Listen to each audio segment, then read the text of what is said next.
So good morning, everyone. Welcome to Ananda, LA. This, as you must know by now, is our weekly Sunday service. We're glad to have you all here today. My name is Vidura. This is my wife, Durga. And I'm going to start by reading from Rays of the One Light, weekly commentaries on the Bible and Bhagavad Gita by Swami Kriyananda. This is week number 13. I hope that's not a bad omen, but it's deeds versus intention. So we'll use our intention to overcome any negative influence by that number. Okay. Probably shouldn't have said that, but I did anyway. Truth is one and eternal. Realize oneness with it in your deathless self within. The following commentary is based on the teachings of Paramahansa Yogananda. Jesus Christ emphasized repeatedly the spirit, not the letter of the law. In chapter 5 of the Gospel of St. Matthew, he speaks of the sin of killing and of the legal punishment attendant to that sin. But he says that more important than the act is the desire to kill or to do harm. He shows that the sin of harmful desire goes beyond merely wanting to kill. My message to you, he said, is this: whoever is angry with his brother without cause already stands condemned. Whoever contemptuously calls his brother a fool shall answer for it to the Supreme Council. And whoever calls his brother an outcast of God shall be in danger of hellfire. Brother here means any other human being, for all of us in the highest sense are brothers and sisters, children of our one Father, Mother God. The true self of one is the self of all. To hurt another is, even if one doesn't realize it, to hurt oneself. Swami Kriyananda in the Path recalls an episode in which the master Paramahansa Yogananda revealed his sense of identity even with the plants. One day, Kriyananda wrote, we were moving a delicate but rather heavy tropical plant into position on the hillside. Our handling evidently was too rough, for the master cried out, "Be careful, what are you doing? Can't you feel it's alive?"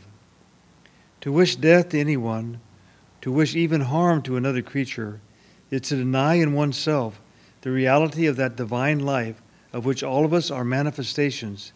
It is, in short, to deny the eternal truth proclaimed by the Bhagavad Gita in the 2nd chapter. This self is never born, nor does it perish. Once existing, it cannot ever cease to be. It is birthless, eternal, changeless, ever itself. It is not slain when the body is slain. Thus, through Holy Scripture, God has spoken to mankind. Om, Om, Om.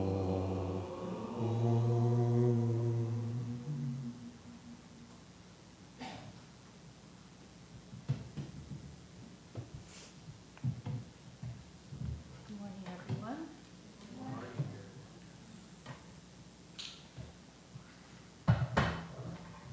Whoa.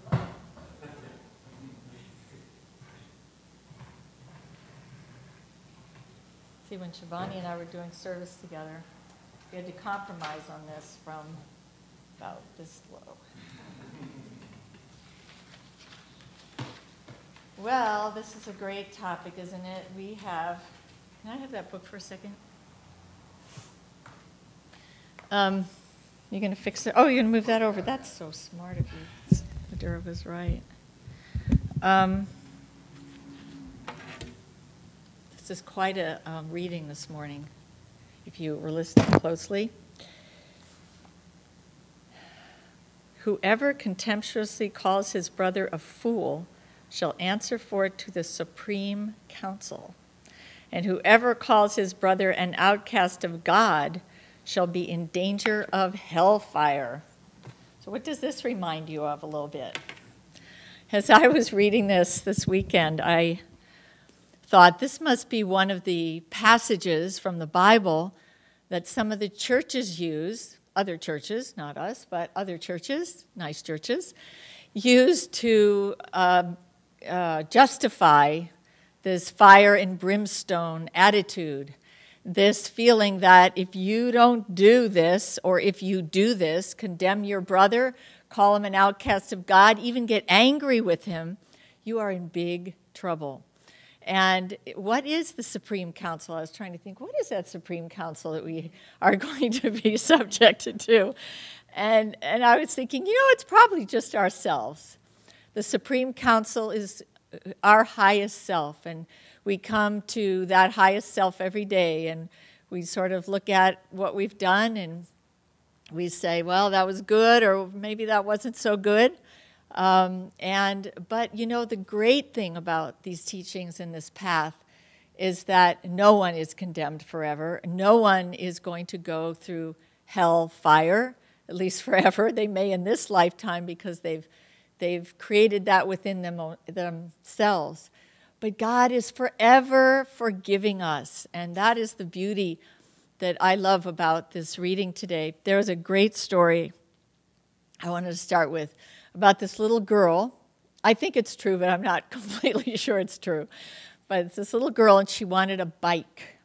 It was her birthday coming up, and she went to see her mom, and she said, "Mom, I want a red bike for my birthday." And her mom said, "Carol, you haven't been that good.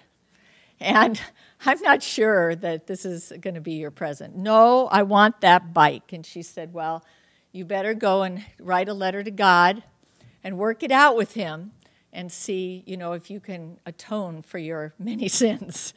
She was little still. But so she went to her bedroom and she started her letter. "Dear God, my name's Carol. I have been very good this year, and I want a bike. In fact, I want a red bike. Love, Carol." So she thought about that for a while, and she thought, that's not really true. So I better start over. She ripped that up. She started, "Dear God, my name is Carol, and I've been a little bit good this year, and I really do think I deserve a bike." And that still didn't quite sit right with her. So she's still not completely caught, you see. But then she writes another letter. "Dear God, my name's Carol, and I've been pretty bad this year, but I still really want that bike." But then she was pretty convinced that she wouldn't get that bike. That wasn't convincing enough. So she went downstairs. She said to her mom, "Mom, I'm going to church." She was very surprised. "Okay," she said, "just get back in time for dinner." And so she goes off to church. And she goes in the church, and she looks around, and nobody's there. So she goes up to the altar and takes the statue of Mary. And she takes it back to her house, and she sets it up. And she gets out her piece of paper, and she says, "Dear God, I've got your mama. You better send the bike. Or you'll never see her again. You know who this is." So I was thinking about that story, actually, in a little more serious way, about how we tend to do that. We find all these excuses to get what we want out of life, and sometimes we couch it a little bit, that we've been a little bit better than we have, and sometimes we realize we haven't been that nice, and we just go along. And the thing I like about this story, not the fact that she completely failed at the end, but that we can see that, and that even with that, and this is just a child, but you can see that if God really gives her that bike, she's not really going to learn her lesson very well. And so life gives us the tests, the enjoyments, whatever it is that we draw to ourselves. And in this reading, we're talking also about judgment. We're talking about negativity, all these things that we deal with in our lives. And what I was thinking about this little girl, Carol, is that at some point, she's going to get it. It's just like we go through all these incarnations that Swamiji says, Master says, we've been pirates and we've been bad guys and we've been everything. And at some point, we actually get it. I saw this movie a long time ago called The 3:10 to Yuma. Have you seen that, Martin? Anyway, it's a cowboy movie. I just thought maybe you had seen it, 3:10 to Yuma. And there's only one thing I remember of that movie, and the really, really bad guy, he's really nasty. And he's been caught, and the marshal's taking him to another jail. And they're going along, and the really, really bad guy says to the marshal, "So, I hear that the only book you read is the Bible." And he said, no other book to read but that one. And he says, I also heard that recently in the the raids on the, probably didn't say Native Americans at that point, probably said Indians, the raids on the Indians that you butchered a lot of people, women and children, and is that in your Bible too? And then he just takes the marshal and he throws him over the cliff. Now, I mean, that actually has a point.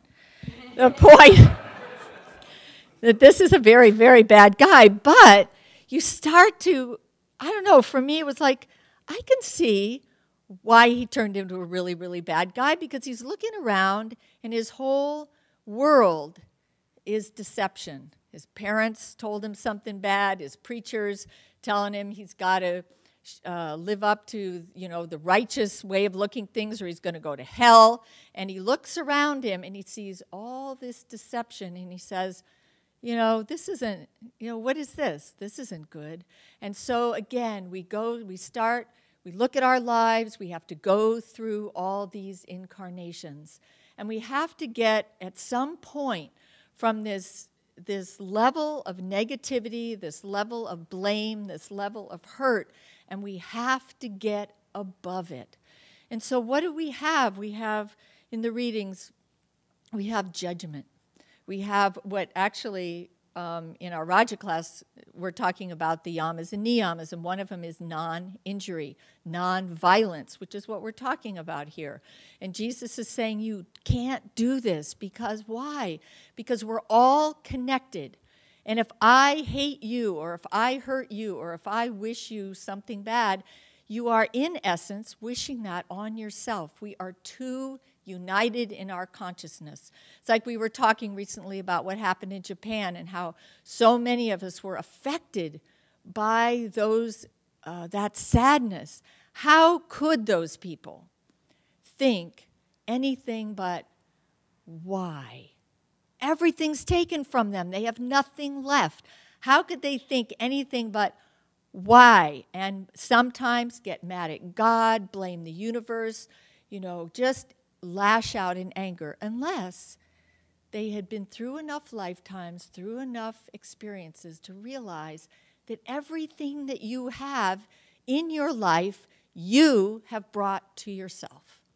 Everything that happens to you, your consciousness draws that to yourself. And when you can realize that you can blame God, you can get mad at God, you can get angry, you can judge him. But what are we doing? We aren't accepting what he's giving to us. And in that non-acceptance, in that anger, we lose. Because what happens? We lose our peace of mind. We lose our expansive nature. So we've got to try very hard to accept what God gives us, because we have, in essence, brought that very real, in a very real sense, to ourselves, either in this lifetime or a previous lifetime. We get angry at ourselves. So we go from getting angry to God and we say, okay, I accept it, but that makes me a really bad person. So then we get really down on ourselves. No, the scriptures say that's not true either. We have to release all of that up to the divine. We are not bad. We are good. We are, in essence, divine. We are part of God. It cannot be bad, but it could be helping us to grow to whatever it is next. And in judging ourselves, we can lash out at others. Okay, so we judge ourselves. We enclose ourselves in this little box. I don't want to get hurt anymore. I don't want this to happen anymore. I'm like this. I don't want anybody to know it. Whatever our tapes are. And then we shut out God. We shut out other people who can help us. Then we can blame them. So we're not blaming ourselves anymore. Let's blame them. And then we forget that we're all united. Like I was saying, we're all united in blaming them. We come back to blame ourselves. We've got to let go. We've got to release all these things and know that we are connected and we are valid and we are good and we're going to get to the next steps. We have a choice in our lives to go towards the positive or to go towards the negative. There's this great little story about these two brothers, and one of them was very positive and one was rather negative. They were twins, and all twins don't come out like this, by the way. And their parents were in despair because this child, no matter what happened, if Billy got a red bike, Johnny wanted the blue one. And why didn't I get a red bike? And everything that happened. So this one day they were going to teach Johnny the lesson. And so they put them each in a room. And they put this bag of manure in this room. And it was their birthday. And they told both the boys that this was their birthday present. And of course, what's his name just went ballistic. But little Billy went into the room and he said, "Whoa, manure! That means there must be a horse nearby. I must be getting a horse." And I love this story because it's so graphic of what we do. We see something, we automatically put a judgment on it. And we've got to learn to bring those judgments, the benefits of the doubt, all those things to a higher level again, so that we can feel peace, so that we can feel God playing with us and being with us. There's a story Swami Kriyananda tells about when Yogananda asked him to meet with a specific disciple and give him some lessons in meditation. And so he gave him the first lesson, and then he never showed up after that. Swami would go, and this man would not show up. And he just sort of got annoyed. And then pretty soon, Yogananda was having a tea for this man. And so he asked Swamiji to come and serve the tea. And so Swami still held this little, you shouldn't treat us this way. This is, a blot against my guru and me, and, da-da-da. So he was just sort of very cool. And afterwards, Yogananda said to Swami, "How dry you were," he said. "What if I treated all of you this way? How would this work ever survive?" Again, these are having a guru. Isn't it fabulous? You have a guru. He's there to help you. Swami Sri Yukteswar, Yogananda's guru, for those of you who don't know, this man here, he met with his disciples. He had a group of young devotees with him in India, and they would be studying, and all of a sudden he would say, Maya or delusion is approaching. Now why he used it in that way, he must have felt that one of those students energy was dropping, or he's getting in a negative mood, or he had a bad thought. But whatever it was, Maya is approaching. Let us hie homeward within. What does that mean? Let's hurry and go back inside and find out where our true self is. Find out. Search for that joy. Search for that truth. Let us hie homeward. That is the key. That's what we're talking about. It's not out there. It's right in here. Let's find that joy within. I still have a very, very good friend who had been at Ananda about a year. And she loved it. It was like a big transformation in her life. And she went home to Washington, where she had many friends. And she picked up this girlfriend of hers at the bus station. And they got in the car, and this woman just started talking to her about this guy and this other woman. And for 2 hours, all this negativity just flying, everything. And this friend of mine said nothing. She just listened. And then the next day she was leaving, and she went up to this woman and she said, I didn't say anything, but now I'd like to say something. She said, you have the choice to be happy or to be miserable, and you're choosing misery. This is all about you. This is how you treat people. You had the very real opportunity to go up at this party, to introduce yourself to this other woman, to say, let's go get something to eat. How are you? My name is so-and-so. Everybody would be happy, but instead everybody gathered around and created a horrible situation for everybody there. You did not need to do that. You are choosing negativity in your life. And the woman nobody had ever said those things to her before. She was stunned and said nothing. And they're still friends.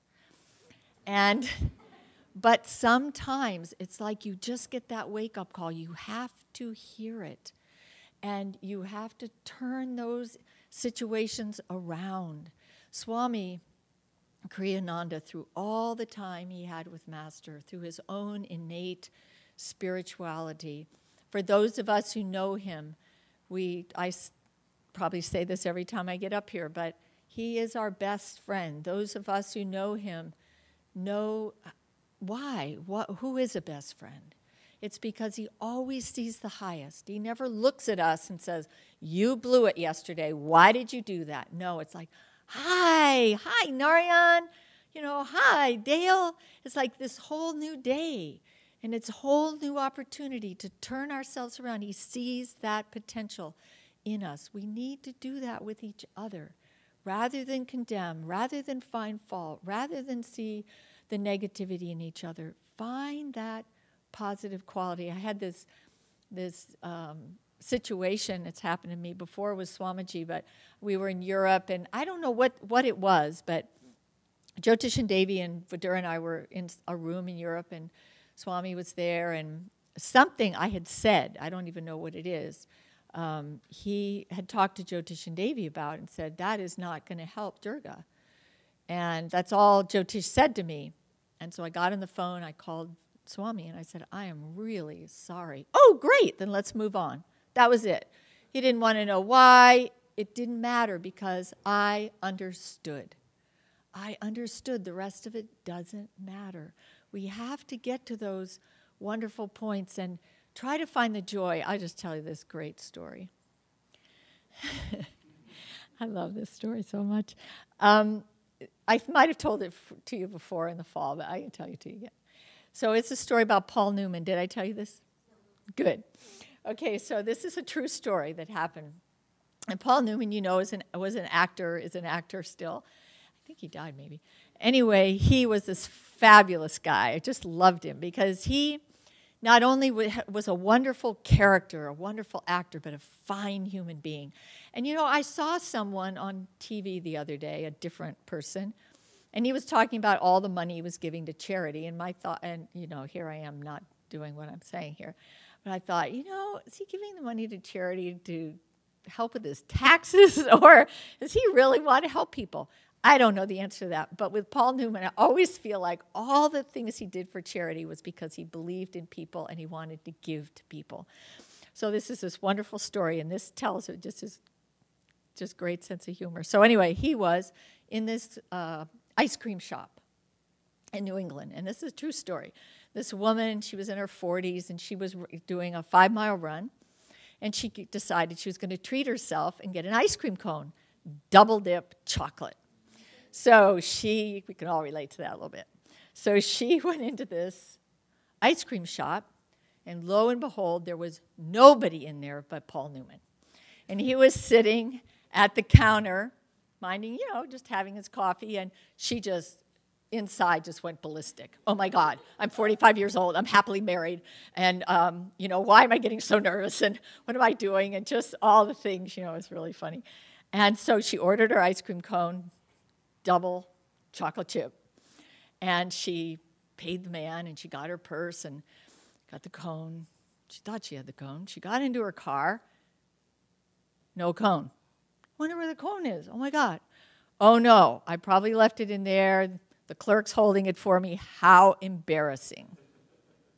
She got out of the car. She went into the ice cream shop, and she looked around. The clerk didn't have it. He was doing something else, and she's sort of looking around, and she looked over at Paul Newman, and he looked at her with that fabulous smile of his, and he said, "It's in your purse."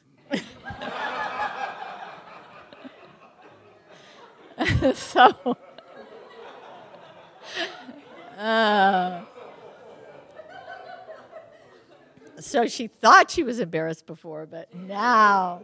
But those times are so great because here I am telling the story. I've told it a few times, and what joy we get out of it, and I'm sure she does too. And he was just there, just totally being her friend, not criticizing her, not jeering at her, but just, it's in your purse. So anyway, those are different ways we can greet a situation. Let me see here. So just to end with this, there's a lot of things we can do to get ourselves into that higher state. And one is this, we have these books. Frank Laubach has his book on how to bring God into everything you do, and Brother Lawrence, how to live the presence of God in everything you do. And there was a lady recently, a devotee on this path, who'd only been on this path for 3 years. She decided, after reading those books, to take that as her own, to take that as her sadhana, her spiritual practice, and that is to think of God, her goal, every moment. And she started with trying to think of God 1 second out of every minute. And it's her journal of how she does this. It's very, very inspiring, because she does bring, she gets the hill and then she does a little dip and then higher, but she does get to the point where she is thinking of God more than she isn't. It's a very fabulous story, true story on this path. And there are ways we can each take. There was a class yesterday about affirmations, taking an affirmation, making it your own, and actually knowing that you are going to do that. So there's ways we can do it, or we can just stay the way we are, wait for next lifetime. God waits for eternity. We will eventually find our goal. But I was thinking, as I was reading this beautiful incident that happened to Lahiri Mahashaya's wife, Kashi Moni, and she's been married to Lahiri Mahashaya for many, many years, and she has this dream one night, and she's dreaming about being in her bedroom with all these angels in the room, and she wakes up, and they're still there. And not only that, but she looks up, and Lahiri is levitated, and he's in lotus on the ceiling, and he says, "This is no dream." I don't know if this is really the way the Indians talk, but every time he talks to her, he says, "Woman." He goes from this is, "Woman, you are not dreaming." And then she has this experience of these angels, and he says, "I want you to pranam in front of these celestial beings," and he's up there, and she realizes for the very first time that she's married to a God-realized soul. And it's astounding. What she says is, "I will never treat you as my husband again," and they have different bedrooms, and he never goes in there, and she says, "He never slept with me again, in fact, nor did he ever sleep." And then he's down in his lower bedroom, and there he meets with disciples, and then the other stories happen. But I was thinking, when am I going to get to that place? When am I going to... I have beautiful dreams. It's not that I don't have beautiful dreams, but that kind of consciousness, when is it going to come? And then Master says, instead of thinking when, as if it's out there, know that it's there already. You just have to go over a few bumps to get there. And I read this story about this rabbi, and there was a rabbi in this town, and there was a young man who studied to be a preacher. And again, this is a true story. He studied to be a preacher, and he wanted to go find, his calling, his people, his congregation. We went to this town, and the only other person in this town was this rabbi who had, a few people come to him, and he thought, and nobody came to this new man. I don't know, let's call him Jacob. Nobody came to Jacob. And he thought, what am I going to do? I got to get people to come to me. So he thought he would trick the master, this rabbi. So he caught this little bird, and he had it in his hand. And he went up to the rabbi, and he said, "Okay, you're so wise. Is this bird alive or dead?" And his trick was, if he said alive, he was going to squish it, and it was going to be dead. He's going to show all his disciples, you're not so smart. If he said dead, he was just going to let it go, and it was going to fly away. And again, he was going to prove this guy wrong. So he goes up to not a nice guy. He was studying to be a preacher, but he didn't really get it. So he went up to the rabbi, and he said, "Okay, I want you to tell me, is this bird alive or dead? And the rabbi says, really, it's up to you. Really, it's up to you. How do we want to live our lives? How do we want to see things? How do we want to look at this world and see, well, we could say alive or dead. It can be feeling really dead, or it can feel alive and beautiful and expansive. It's really up to us to do what we need to do to bring us to a higher level of consciousness with God, with ourselves, and with each other. I want to end with a reading from Whispers by Yogananda called, I Want to Know, Wilt Thou Be Mine? I care not if in the destruction of my desires I must shatter my very self, jostling through sextillions of lives and undergoing again and again the throes of birth and the pangs of death. I can endure all suffering so long as at the end of it I attain my supreme goal, oneness with thy bliss. What care I if I leave behind mangled heaps of my fleshly forms, broken by my struggles to reach thee? I offer all my earthly happiness in exchange for thy joy. I renounce all elusive joys for eternal freedom in thy joy. Thy bliss alone is mine, alone is mine.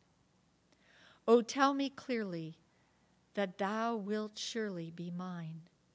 I can wait patiently then 100,000 years as if they were but a day.